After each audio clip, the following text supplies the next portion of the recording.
Hi అండి, అందరూ బాగుండాలని కోరుకుంటూ తమ్నేల్ చూశారు కదా. భారత్పై బాధుడు, అమెరికాలో ఉండే భారతీయులకు మిగిలేది ఏమిటి? ఈ విషయం గురించి క్లుప్తంగా మాట్లాడుకునే ముందు ఒక చిన్న రిక్వెస్ట్ అండి. మీరు ఈ వీడియో చూస్తుంటే కనుక దయచేసి ఒక లైక్ చేయండి, షేర్ చేయండి, తప్పకుండా సబ్స్క్రైబ్ అయితే చేసుకోండి. ఇప్పుడు అసలు విషయం గురించి మాట్లాడుకుందాం. గ్లోబలైజేషన్ కారణంగా ప్రపంచంలో ఉండే ప్రతి దేశము ఇతర దేశాల మీద ఆధారపడుతూనే ఉందండి. అది ఫుడ్కి సంబంధించి కావచ్చు, ఎలక్ట్రానిక్స్కి సంబంధించి కావచ్చు, మైన్స్కి సంబంధించి కావచ్చు, పెట్రోలు, కరెంటు ఇలాంటి వాటికి సంబంధించి కావచ్చు. సో ప్రపంచంలో ఉండే ప్రతి దేశం ఎంతో కొంత కొన్ని కంట్రీస్ మీద అయితే ఆధారపడుతూ ఉంది. దానివల్ల ఎక్కడ ఏ కంట్రీలో ఏ చిన్న ప్రాబ్లం అయినా సరే దానివల్ల మిగిలిన కంట్రీస్ అన్నీ ఎఫెక్ట్ అవుతూనే ఉన్నాయి. ఎక్కడో ఏదో కంట్రీలో సునామీ వచ్చిందనుకోండి, దాని మీద ఆధారపడి ఉన్న దేశాలన్నీ ఎంతో కొంత ఎఫెక్ట్ అవుతూనే ఉన్నాయి. ఈ మధ్యకాలంలో మనం గమనిస్తే కనుక చాలా వరకు పెట్రోల్ రేట్లని, ఈ గోల్డ్ రేట్లని, చాలా వాటికి విపరీతంగా, ఎలక్ట్రానిక్స్ అయినా ఏవైనా సరే విపరీతంగా రేట్లు పెరిగిపోతున్నాయి. ఎందుకు అంటే గ్లోబలైజేషన్, ప్రతి కంట్రీ ఇంకొక కంట్రీ మీద ఆధారపడటం వల్ల. రష్యా ఉక్రెయిన్ వార్ జరిగినా, ఇజ్రాయెల్ పాలస్తీనా వార్ జరిగినా, ఇండియా పాకిస్తాన్ ఇష్యూ వచ్చినా, ఇలా ఎక్కడ ఏది జరిగినా, లేదంటే చైనాలో భూకంపాలు, సునామీలు వచ్చినా, ఎక్కడ ఏ కంట్రీలో ఏ చిన్న విషయం జరిగినా సరే దాని ఎఫెక్ట్ మిగిలిన అన్ని కంట్రీస్ మీద ఎంతో కొంత పర్సెంట్, కొన్ని కంట్రీస్ మీద ఎక్కువ పర్సెంట్ ఉండొచ్చు, కొన్ని కంట్రీస్ మీద తక్కువ పర్సెంట్ ఉండొచ్చు, కానీ ఎఫెక్ట్ ఉండడం అయితే గ్యారంటీ అయిపోయిందనమాట. దీనికి బెస్ట్ ఎగ్జాంపుల్ చెప్పాలి అని అంటే అండి, అమెరికానే తీసుకుందాం. అమెరికాలో ఇల్లు కట్టాలి అని అంటే కెనడా మీద ఆధారపడుతుంది. చెక్క కోసం, చెక్క ఇల్లు కదండి ఇక్కడ కట్టేది. అమెరికాలో వచ్చే వెజిటబుల్స్ కానీ లేదంటే ఫ్రూట్స్ కానీ ఎక్కువ శాతం కెనడా, మెక్సికో నుంచి వస్తాయి. ఈ ఎలక్ట్రానిక్స్ చైనా నుంచి వస్తాయి. పెట్రోలు రష్యా నుంచి వస్తుంది. మెడిసిన్స్ ఇండియా నుంచి వస్తాయి. బట్టలు వియత్నాము, పాకిస్తాను, ఇండియా, చైనా, అన్ని కంట్రీస్ నుంచి, ఆల్మోస్ట్ అన్ని కంట్రీస్ నుంచి వస్తూ ఉంటాయి. సో అమెరికా ఇలా చాలా కంట్రీస్ మీద రకరకాలుగా ఆధారపడే ఉంది. అలాగే ఇండియా కూడా అండి, ఇండియా కూడా చాలా కంట్రీస్ మీద ఆధారపడే ఉంది. మైన్స్కి సంబంధించి కావచ్చు, కరెంట్కి సంబంధించి కావచ్చు, పెట్రోల్కి సంబంధించి కావచ్చు, లేదా హెల్త్ కేర్, హాస్పిటల్ డివైజెస్కి సంబంధించి కావచ్చు, ఇలా చాలా విషయాల్లో ఇండియా కూడా ఇతర కంట్రీస్ మీద ఆధారపడే ఉందండి. అందువల్ల ఎక్కడ ఏ చిన్న ప్రాబ్లం అయినా సరే ప్రతి కంట్రీ ఎంతో కొంత ఎఫెక్ట్ అవుతూనే ఉంది. ఇప్పుడు కొత్తగా ఇండియా మీద భారం మోపబోతుంది అమెరికా ఆల్రెడీ అనౌన్స్ చేయడం జరిగిందండి, చాలా కంట్రీస్ మీద టారిఫ్స్ వేస్తున్నాము అని. అందులో ఇండియా కూడా ఉంది. ఇండియా మీద 25% టారిఫ్స్ అని చెప్పి డిక్లేర్ చేసింది ఏనాడో. అలాగే చైనా మీద కూడా, చైనా పెంచుకుంటా పోయింది, అమెరికా పెంచుకుంటా పోయింది, చైనా పెంచుకుంటా పోయింది. అలా అమెరికా చైనా ఆపోజిట్లో పెంచుకుంటా పోయినాయి ట్యాక్స్లు. అందువల్ల చైనా నుంచి వచ్చే ప్రోడక్ట్స్ అన్నీ విపరీతంగా రేట్లు పెరిగిపోవడము. ఇప్పుడు కొత్తగా ఇండియా మీద కూడా ఆ భారం పడబోతుంది. ఆల్రెడీ 25% టారిఫ్స్ అని డిక్లేర్ చేశారండి. అది ఈ రోజు నుంచే అమలు అవుతుంది. అంటే ఈ రోజు నుంచి ఇండియా ఏదైనా సరే ఎక్స్పోర్ట్ చేస్తుంది అని అంటే దాని మీద 25% ట్యాక్స్ అయితే కట్టాల్సి ఉంటుంది. ఇప్పుడున్న ట్యాక్సులు కాకుండా 25% ట్యాక్సులు కట్టాల్సి ఉంటుంది ఏ ప్రోడక్ట్ మీదైనా సరే. ఆ ప్రోడక్ట్ బట్టి కొంచెం అటు ఇటుగా ఉంటుంది, కానీ ఆల్మోస్ట్ అన్నిటి మీద 25% టారిఫ్స్ ఫిక్స్ చేయడం జరిగింది. అది ఈ రోజు నుంచి అమల్లోకి వచ్చింది.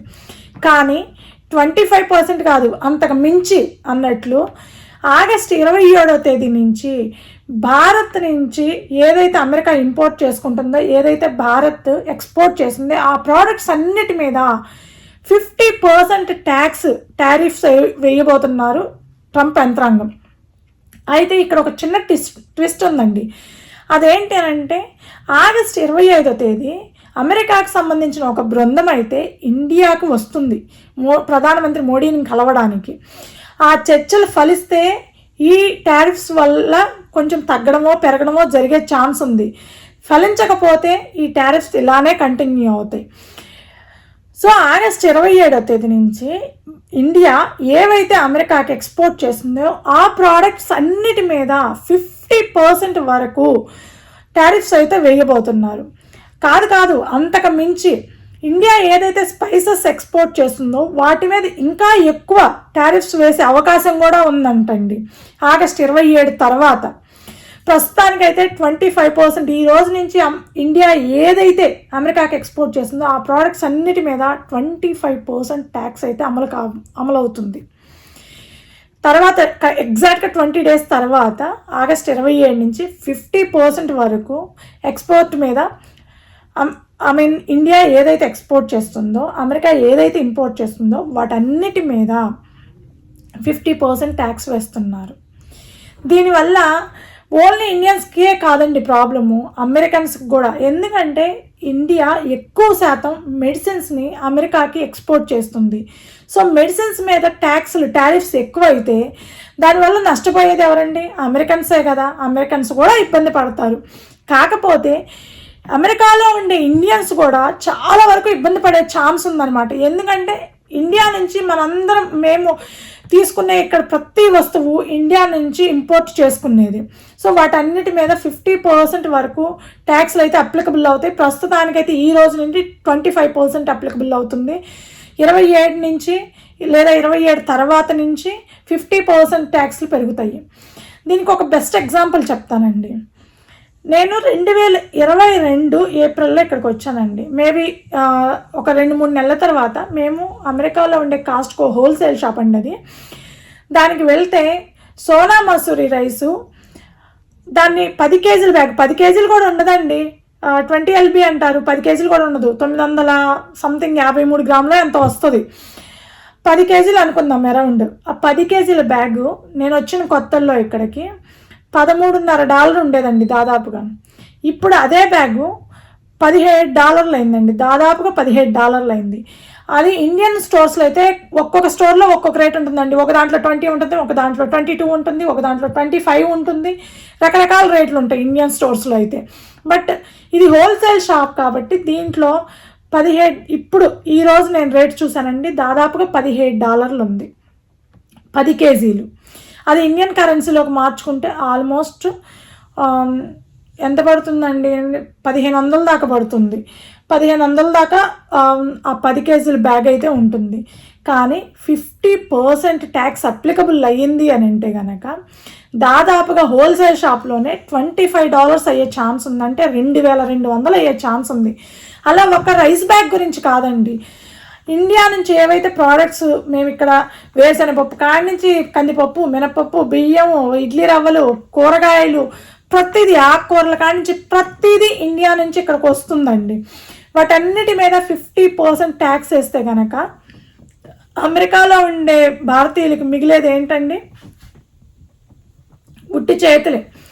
ఎందుకనంటే ఆల్రెడీ అమెరికాలో చాలా వరకు విపరీతంగా రేట్లు పెరిగినాయండి. నేను వచ్చిన 3.5 yearsలో నేను వచ్చినప్పటికీ ఈ 3.5 సంవత్సరంలోనే దాదాపుగా 50% to 100% పెరిగినాయండి. ఆల్మోస్ట్ అన్ని ప్రోడక్ట్స్ మీద, మిల్క్ కావచ్చు, ఎగ్స్ కావచ్చు, ఏదైనా తీసుకోండి మీరు, ఏది తీసుకున్నా సరే మినిమం 50% to మ్యాక్సిమం 100% పెరిగిందండి. అది చాలదన్నట్టు ఇప్పుడు మళ్ళీ ఇండియా నుంచి ఇంపోర్ట్ చేసుకునే వాటన్నిటి మీద 50% ట్యాక్స్లు అంటే కనుక ఆల్రెడీ అమెరికాలో ఉండే ఇండియన్స్కి ప్రజెంట్ సిచ్యువేషన్లో ఈ రేట్లు ఎక్స్పెన్సెస్ విపరీతంగా పెరిగిపోవడం వల్ల వచ్చే దాంట్లో మిగిలేది గొర్రెతోకంత. ఆ గొర్రెతోకంతని కాస్త 50% టారిఫ్స్ వేస్తే ఇంకేముంటుందండి, క్లీన్. సో అమెరికాలో ఉండే ఇండియన్స్కి ప్రజెంట్ వచ్చే శాలరీకి ఎక్స్పెన్సెస్కి ఈక్వల్ టు 0 అయిపోతుందండి ఒకవేళ 50%. నేను సింపుల్గా చెప్తానండి, నేను వచ్చిన కొత్తల్లో మేము సేవింగ్స్ ఎవరైనా సరే సేవింగ్స్ అనే పెట్టుకుంటాం కదా, ఆ సేవింగ్స్ కొంత ఉండేది. కానీ ఇప్పుడు దాంట్లో అప్పుడు మిగిలిచ్చిన మంత్లీ సేవింగ్స్లో కనీసం సగం కూడా ఇప్పుడు మిగలటం లేదు, అంత దారుణంగా పెరిగిపోయినాయి అనమాట రేట్లు. అట్లాగని అమెరికా రావద్దా ఏందమ్మా మేము అని అడగబాకండి. ఎందుకంటే ఎవరైనా ఎప్పుడైనా అమెరికాకి రావచ్చు, మీరు లీగల్గా రావాలనుకుంటే ఎప్పుడైనా ఎలాగైనా రావచ్చు, అందులో తప్పేమీ లేదు. కాకపోతే అమెరికాకి మనం వచ్చేది ఎందుకండి, ఏదో $4 మిగులుతాయి, మన పిల్లల జీవితం బాగుంటుంది, లేకపోతే ఒక ఇల్లు కొనుక్కుందాం, ఇలాంటి ఆశలతోటే అమెరికాకి వస్తారు ఇనిషియల్గా వచ్చేవాళ్ళు ఎవరైనా సరే అండి. నేనైతే పర్సనల్గా మేము అలాగే వచ్చాం, మా పిల్లలకు కొంచెం మంచి లైఫ్, ఒక $4 సంపాదించుకొని మంచిగా చదివించుకుందామని. అలాగే ఏదో ఒక కారణంతో పిల్లల గురించి ఆలోచించి కావచ్చు, లేదంటే ఇల్లు కట్టుకోవడానికి కావచ్చు, ఫ్యామిలీ గురించి ఆలోచించి ఏ రీజన్ వల్ల అయినా సరే అమెరికాకి వచ్చేవాళ్ళు ₹4 సంపాదించుకుందామనే వస్తారు. కానీ ఇప్పుడున్న ప్రజెంట్ సిచ్యువేషన్లో ₹4 కాదు కదండి, 4 సున్నాలు మిగిలేటట్లు ఉందన్నమాట. అంత దారుణంగా విపరీతంగా ఎక్స్పెన్సెస్ విపరీతంగా పెరిగిపోయినాయి. కరోనాకు ముందైతే వచ్చే శాలరీలో 50% to 60% వరకు హ్యాపీగా వాళ్ళు సేవ్ చేసుకునేవాళ్ళు అండి, చాలా వరకు అందరూ. కానీ 50% కూడా కాదండి, అంతకు మించే సేవ్ చేసుకునేవాళ్ళు. కానీ కరోనా తర్వాత ఆ 60% సేవింగ్స్ కాస్త ఆల్మోస్ట్ 40%కి అయిపోయినాయి. ఇప్పుడు 2025లో ఈ టారిఫ్స్ అని, ట్యాక్స్లని, ఇయని అక్కడ ఇక్కడ యుద్ధాలని చెప్పి ప్రతిదీ ఎఫెక్ట్ పడటం వల్ల విపరీతంగా రేట్లు పెరిగిపోయి ఆ 40% సేవింగ్స్ కాస్త 10%, 20%కి వచ్చేసినాయి.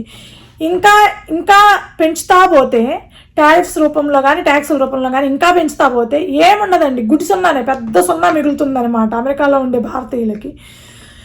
ఏదైనా కష్టపడి ₹1 సంపాదించుకుందాం అనుకుంటే మాత్రం ఇహం నుంచి అమెరికాలో అయితే కష్టమేనండి ఇండియన్స్కి. ఎందుకు అని అంటే భారం మీద భారం. మీరు ఫస్ట్ నుంచి గమనిస్తే కనుకండి, సిటిజన్షిప్ క్యాన్సిల్ చేయాలని చూస్తున్నారు, వీసా ఫీజులు పెంచారు, కొత్తగా వీసా డిపాజిట్లు పెంచారు. అలాగే విపరీతంగా రెన్యువల్స్ టైంలో కానీ రిజెక్షన్స్ ఎక్కువ అయిపోయినాయి. ఎక్కువ శాతం లీగల్గా వచ్చినా సరే చాలా ప్రాబ్లమ్స్ ఫేస్ చేస్తూ ఉన్నారు. ఇప్పుడు కొత్తగా మళ్ళీ టారిఫ్స్ ఒకదాని తర్వాత ఒకటి బర్డెన్ వేస్తూనే ఉన్నారనమాట ఇండియన్స్కి. అంటే ఓన్లీ ఇండియన్స్కి అని చెప్పడం లేదండి, బట్ మన పాయింట్ ఆఫ్ వ్యూలో చెప్తున్నాను నేను, మన ఇండియన్స్ పాయింట్ ఆఫ్ వ్యూలో చెప్తున్నాను. ప్రతిదీ బర్డెన్గా వేస్తూనే ఉన్నారు ఒకదాని తర్వాత ఒకటి. దీనివల్ల అమెరికాలో ఉండే ఇండియన్స్కి మిగిలేది పెద్దగా ఏమీ లేదండి. రావచ్చు, ₹4 సంపాదించుకోవచ్చు అనుకునే వాళ్ళకి కొంచెం ఇహం నుంచి ఆ సేవింగ్స్ అనేవి చాలా వరకు తగ్గిపోయే ఛాన్స్ అయితే ఉంది. సో అమెరికాలో ఉండే భారతీయులకు మిగిలేది ఏమీ లేదు, బూడిదే. ఇట్లానే టారిఫ్స్ అని, ట్యాక్స్లని పెంచుకుంటా పోతే. ఇంకొక విషయం ఏంటంటే, ఇండియా ఎక్కువగా స్పైసెస్ని కూడా ఎక్స్పోర్ట్ చేస్తూ ఉంటుందండి అమెరికాకి. సో ఆ స్పైసెస్ మీద కూడా 50% కాదు, అంతగా మించి పెంచే ఛాన్స్ ఉందట. సో పెరుగుద్దా లేదా అనేది చూడాలి. ఇదండి అమెరికాలో ఉండే భారతీయులకి మిగిలేది ఏమిటి అనే విషయం గురించి. ఈ వీడియో మీకు నచ్చుంటే కనుక దయచేసి ఒక లైక్ చేయండి, షేర్ చేయండి, తప్పకుండా సబ్స్క్రైబ్ అయితే చేసుకోండి. Thank you.